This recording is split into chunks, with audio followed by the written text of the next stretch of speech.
Hello! Hi! అందరికీ నమస్కారం. Welcome to Suma YouTube channel. ఈ వీడియోలో నేను మీకు పొటాటో కర్రీ ఎలా తయారు చేయాలో చూపించబోతున్నాను. ముందుగా పొటాటోస్‌ని తీసుకొని మనం వీటిని బాగా కడుక్కోవాలి. చూడండి, ఇలా మురికంతా పోయేదాకా మనం పొటాటోస్‌ని కడుక్కున్న తర్వాత మనం ఒక్కొక్క పొటాటోని ఇలా మధ్యలో కట్ చేసుకొని ఒక గిన్నెలోకి వేసుకోవాలి. తర్వాత ఇందులోకి కొంచెం వాటర్ పట్టుకొని దాంట్లోకి మనం కొంచెం ఉప్పుని యాడ్ చేసుకోవాలి.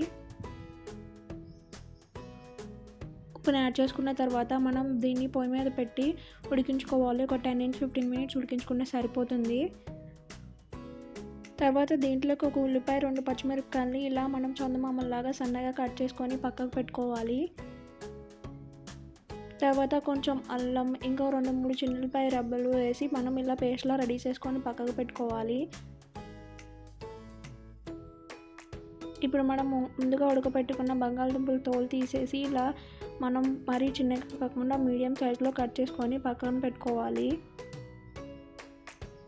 తర్వాత ఒక పొయ్యి మీద బాండి పెట్టి దాంట్లోకి ఒక 2-3 స్పూన్స్ ఆయిల్ వేసిన తర్వాత ఆయిల్ హీట్ అయ్యాక మనం దాంట్లోకి తిరుమూతను యాడ్ చేసుకుందాం. చూడండి, ఆయిల్ హీట్ అయిపోయింది కదా. ఇప్పుడు మనం దాంట్లోకి తిరుమూత దినుసులు యాడ్ చేసుకోవాలి. తిరుమూత దినుసులు వేగిపోగానే మనం దాంట్లోకి కొంచెం కరివేపాకు కూడా యాడ్ చేసుకొని అందులోకి మనం ముందుగా కట్ చేసి పెట్టుకున్న ఉల్లిపాయలు, పచ్చిమిరపకాయలు వేసుకొని ఫ్రై చేసుకోవాలి. ఇలా మనం ఉల్లిపాయలను మరీ లోలో కాకుండా హైలో కాకుండా మీడియం ఫ్లేమ్లో పెట్టుకొని ఇలా గోల్డెన్ బ్రౌన్ కలర్ వచ్చేంత వరకు ఫ్రై చేసుకోవాలి.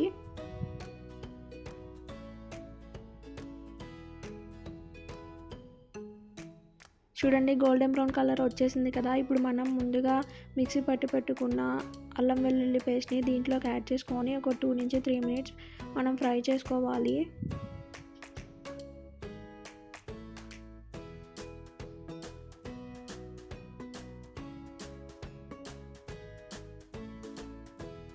చూడండి, అల్లం వెల్లుల్లి పేస్ట్ కూడా ఫ్రై అయిపోయింది కదా. ఇప్పుడు మనం దీంట్లోకి ముందుగా కట్ చేసి పెట్టుకున్న బంగాళదుంపలను యాడ్ చేసుకొని ఒక 3 మినిట్స్ కొంచెం ఫ్రై చేసుకోవాలి. ఇలా మొత్తం కలుపుతూ బంగాళదుంపలు మొత్తం కలిసే విధంగా కలుపుతూ మనం ఫ్రై చేసుకోవాలి.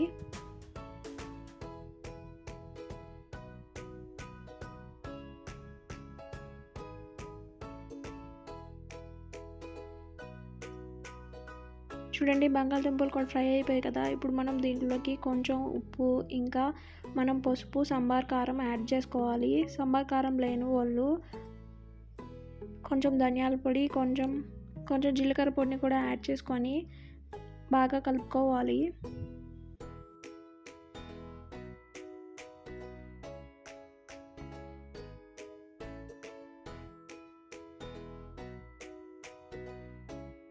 చూడండి, ఉప్పు, కారం, ఇంకా పసుపు ఇలా బాగా కలిసిపోయిన తర్వాత మనం దీంట్లోకి కొంచెం గరం మసాలాని యాడ్ చేసుకోవాలి. గరం మసాలాని యాడ్ చేసుకొని ఒక 1 మినిట్ అలా ఫ్రై చేసి దించి సర్వ్ చేసుకుంటే ఎంతో రుచికరమైన పొటాటో కర్రీ రెడీ అయిపోతుంది. సింపుల్గా మనం ఒక 1/2 అవర్లో రెడీ చేసేసుకోవచ్చు. ఎంతో టేస్టీగా ఉంటుంది. ఒకసారి ట్రై చేసి చూడండి. ఈ వీడియో మీకు నచ్చినట్లయితే లైక్ చేయండి, షేర్ చేయండి, సబ్స్క్రైబ్ చేయండి. Thanks for watching.